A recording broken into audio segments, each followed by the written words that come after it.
Hello and welcome to my podcast slash vlog. This is May 2025. It's about 9 o'clock in the morning on a Tuesday. I'm home from work sick today. You might be able to tell or you might not, got a very sore throat and my voice has been a bit wonky, and I've also got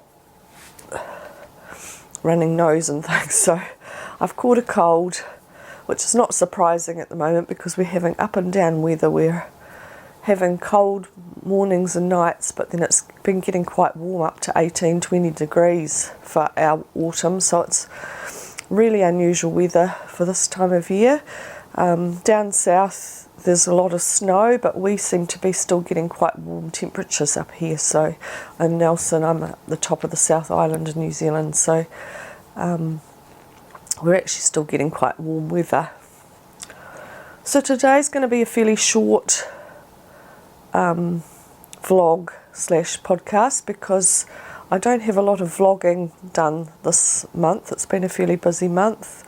I'll take a little bit of footage outside when I finish here now, and then that's pretty much it. So it's really just going to be mainly the podcast today. I have 2 finishes, one knitting, one crochet, and one new cast on for knitting, and then I've got a model to show you, so I'll show you that at the end so that if you're only interested in the knitting and crocheting, then you can stop watching the video and I'll just show you the ones that are interested. So my first finish is the Sweetshop Blanket that I was doing last time I was on the podcast. I've now finished that. I'm really pleased with it. It's actually quite heavy. It's done corner to corner, garter squares, but you attach them to the previous one. It's a pattern by Laura Penrose, and I'm really pleased with it. It's a really good size. It's lovely and squishy and warm. It's pretty much done with all my own dyed yarns and then a cream that was bought. It's a pure wool cream that I bought from a place called Lincraft, which is an Australian based craft shop here in Nelson, and I bought, luckily enough, to do the whole blanket. There's just a few that I used that were sock yarns that I'd purchased just to get it finished because I was running out of yarn. So the blue one here is a sock yarn ball I bought, and where's the pink? I'm sure there's another one. Oh, the mauvey one here, that was also a bought one, but the rest are all my own hand dyed yarns. It's turned out to be 1, 2, 3, 4, 5, 6, 7, 8 by 1, 2, 3, 4, 5, 6. It's a really good size. It'd be good just thrown over a couch. Very nice on your lap. So I'm really pleased with that, and I'm really glad that that's finished. It's been an ongoing project for about a year, so so pleased it's finished and that we can start using it. Very easy pattern to knit, and it's a very clever pattern because it makes these lovely areas, like, I don't know whether you can see that, these little rows that it makes it really easy to pick up of knit stitches. You slip stitch at the end of each row, and that makes these so it's easy to pick up.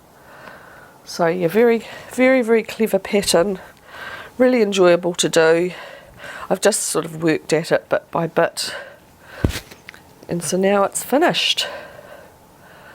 So that's the Sweetshop Blanket by Laura Penrose. And the other one is my other finish is also a blanket. It's the Fireside Blanket by Lucy at Attic 24. It's a free pattern. I saw quite a few people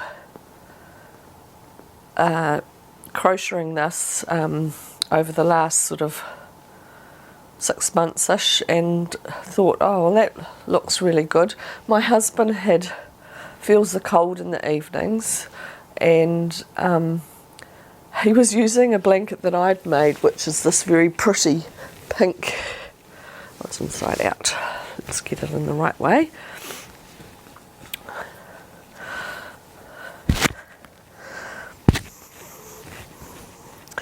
So it's a very pretty granny square flower blanket, and he'd been using that, and I thought that was ridiculous, a man using this.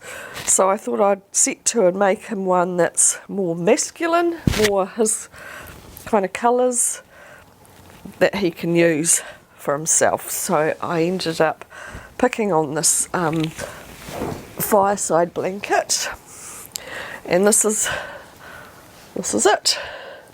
So it's very easy, again, a very easy pattern. It's these granny square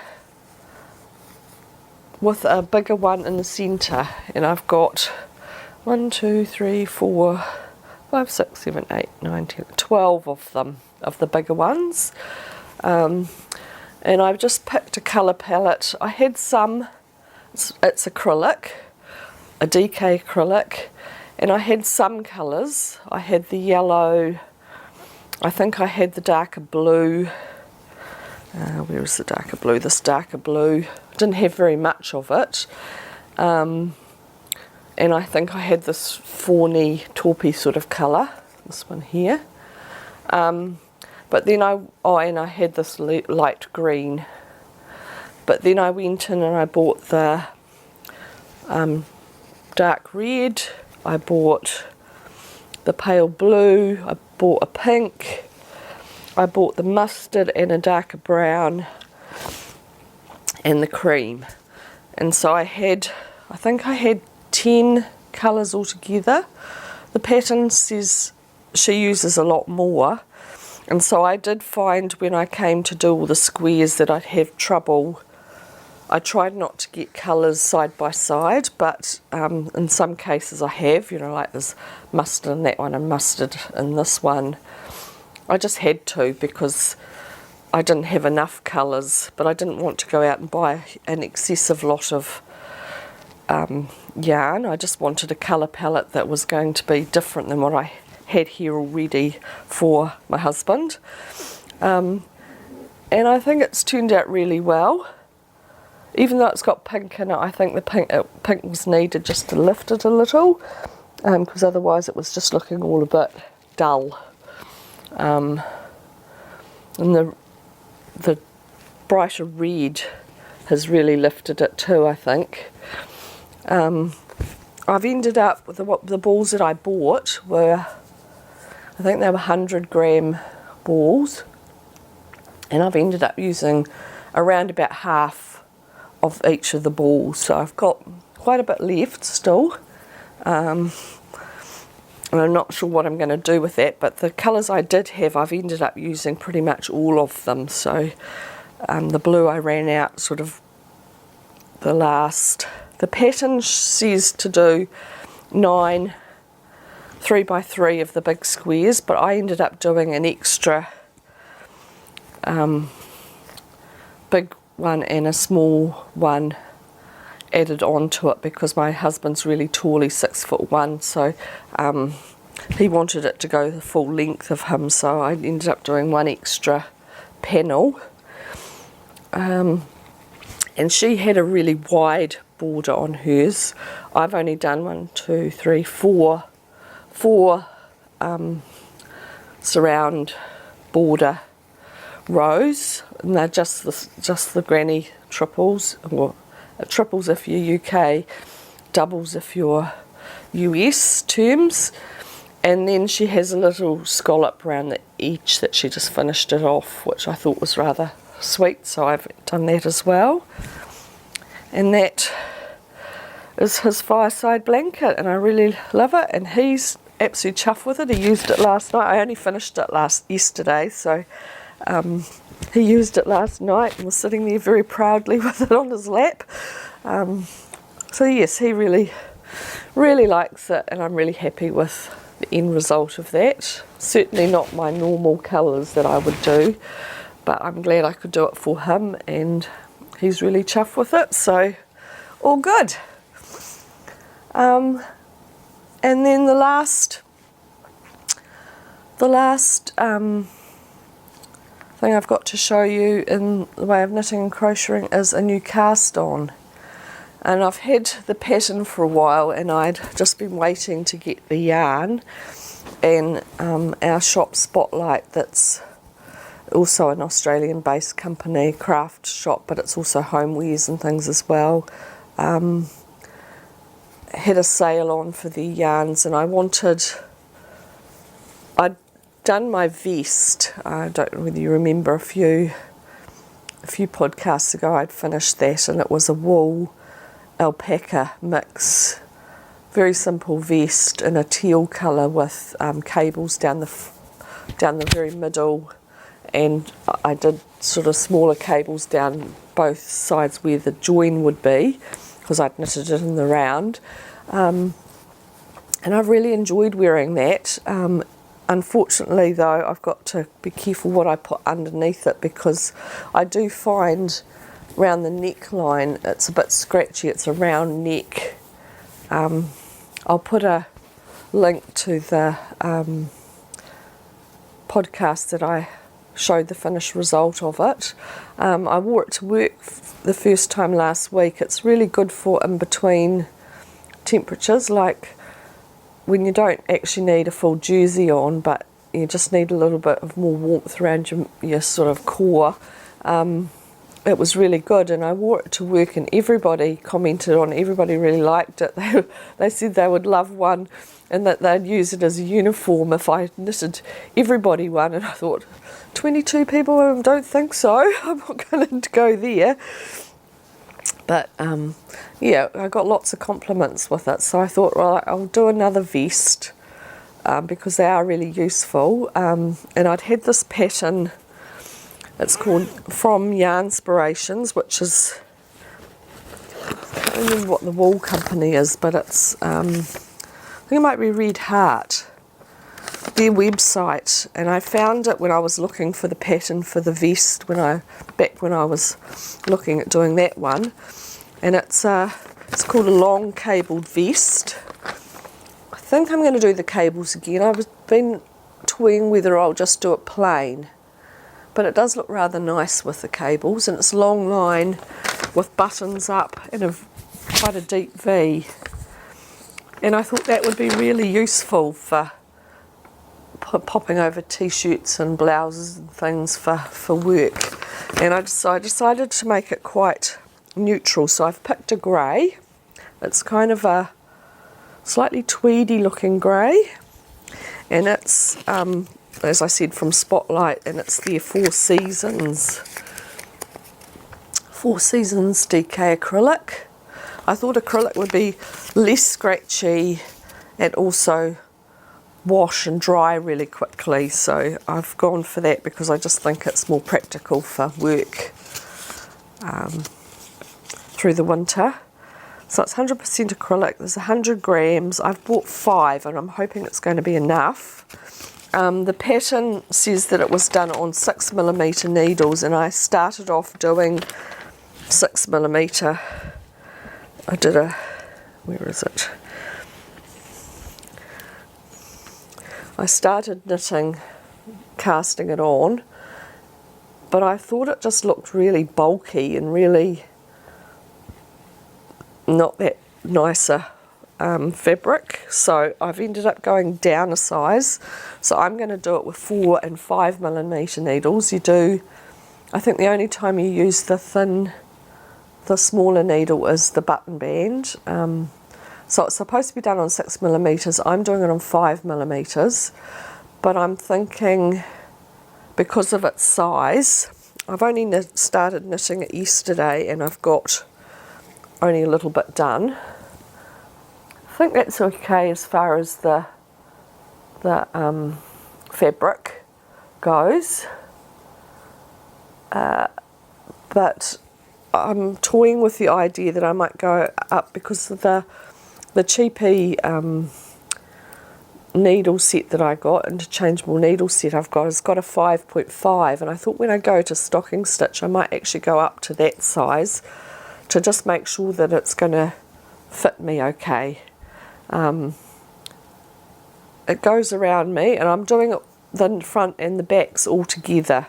So I'm going to knit it straight of the full front, back, front, all the way up to where I have to split it for the armhole, and then I'll do the fronts and backs separately. So it looks quite long.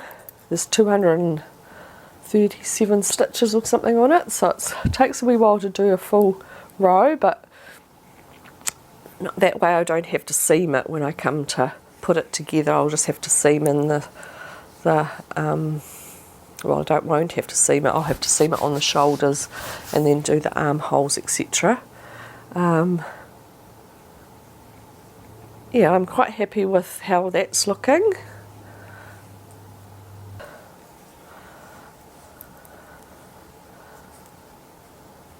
Sorry about that, my battery died, so I've just changed the battery.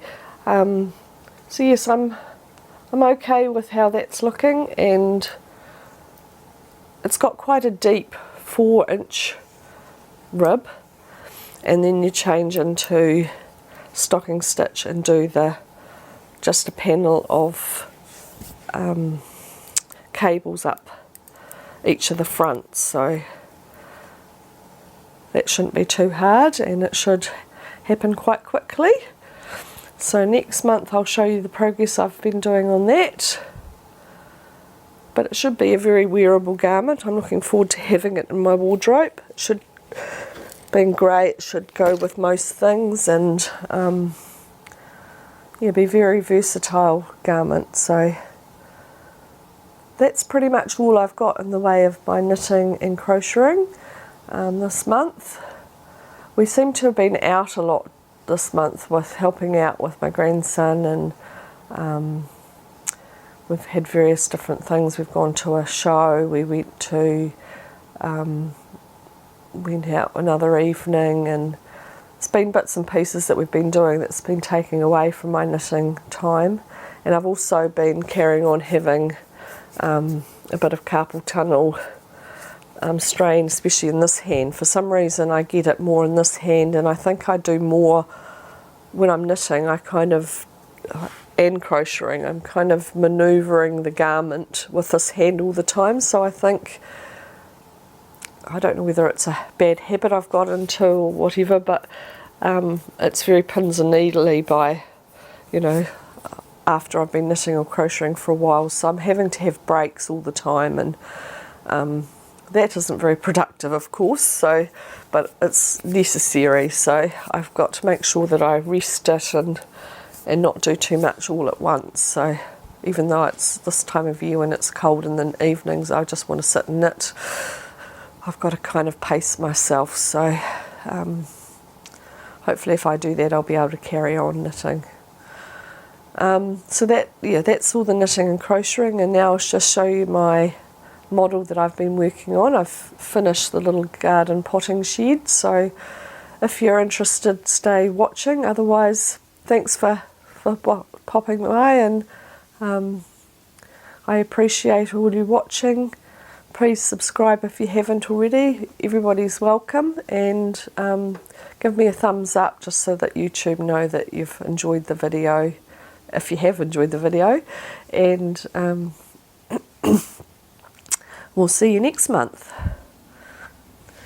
So now the model I've finished is this little potting shed. I showed you it last week with the back just looking a bit scungy and a bit old in the roof, but this is the finished product. So I'll just take, because it's got a perspex cover over it, so I'll take that off so that you don't get the same reflection. So there is a bit of reflection from the window at the back.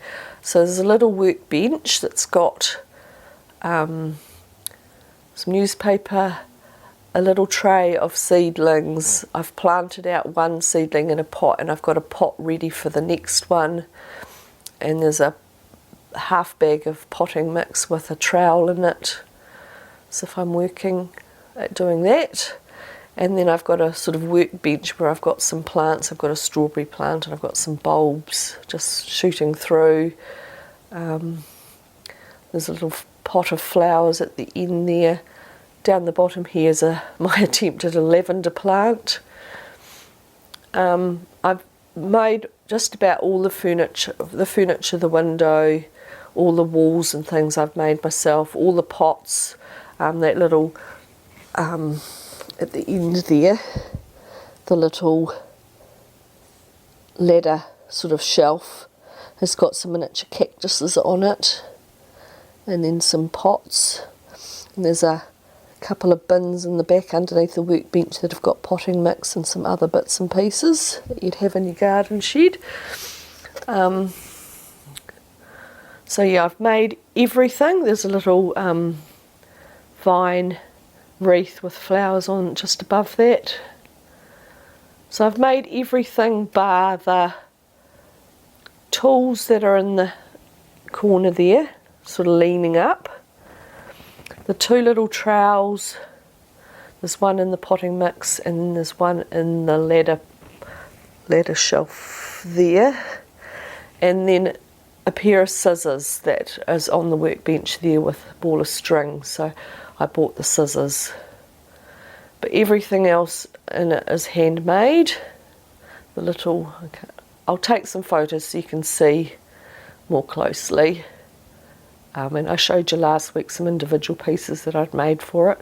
There's a shelf with a whole lot of fertilisers and sprays and various different things on the back there, and the shelf's done with wire and wood, and I made that. I didn't make the initial box. I bought that. It was an old wine box that I'd found in a charity shop. But I did put this extension part on the top here to make the sloping roof. I did all the battening at the back there. I did the shingles on the roof. So to disguise the box, I've ended up making it look a little bit different. So yeah, that's my little garden potting shed finished. So I'm really pleased with that. At the moment I haven't got any other plans for any other miniatures at the moment. I bought it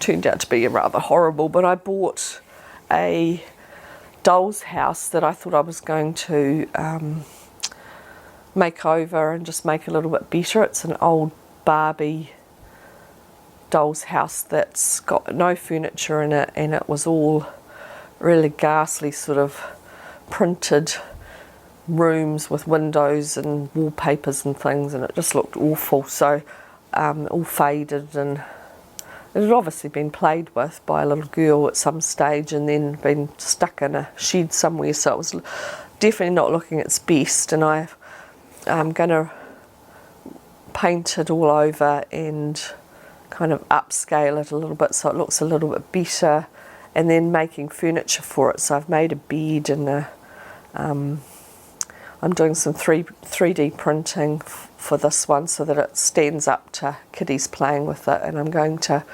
furnish it with some basic furniture and sell it on and hopefully make a little bit of a profit from what I bought it at, and that way I can just hopefully make a little bit of money so that I can then buy a proper doll's house that I want to do. But they're few and far between. Most of them are these standardised toys that sort of slot together, and they're not a proper doll's house. They're not a proper scale. So I'm either going to build my own or buy a proper one, and then spend a lot of time just doing the doll's house. But in the meantime, I haven't got any other plans for making another diorama with miniatures at this stage. So I've got my kitchen, I've got my potting shed, and at some stage I'll make another, start another one, but at the moment I'm just having a bit of a break for it. It's pretty intense with all the bits that have to go in it, and you're kind of committed quite seriously for a while with all the little parts to them, and I think I'll just take a break over the winter because it's not terribly pleasant up in my craft room this time of year, and I'm doing a little bit in the weekends when I've done all the chores and bits and pieces and the lighting's good, but I'm not doing it very intensely at the moment, so we'll come back to it probably later in the year. So that's pretty much it for today. I think my voice has kept going enough, but I can feel that it's starting to get quite croaky again, so I'll finish here, and thank you very much for watching, and hopefully we'll catch you next month. So I'll show you a bit of footage of outside. I've got some fruit trees that are pretty much ready, so I thought I'd just take a little bit of footage of those, and then that'll be it for this month. So thanks very much for watching. We'll see you next month. Ka kite. Bye.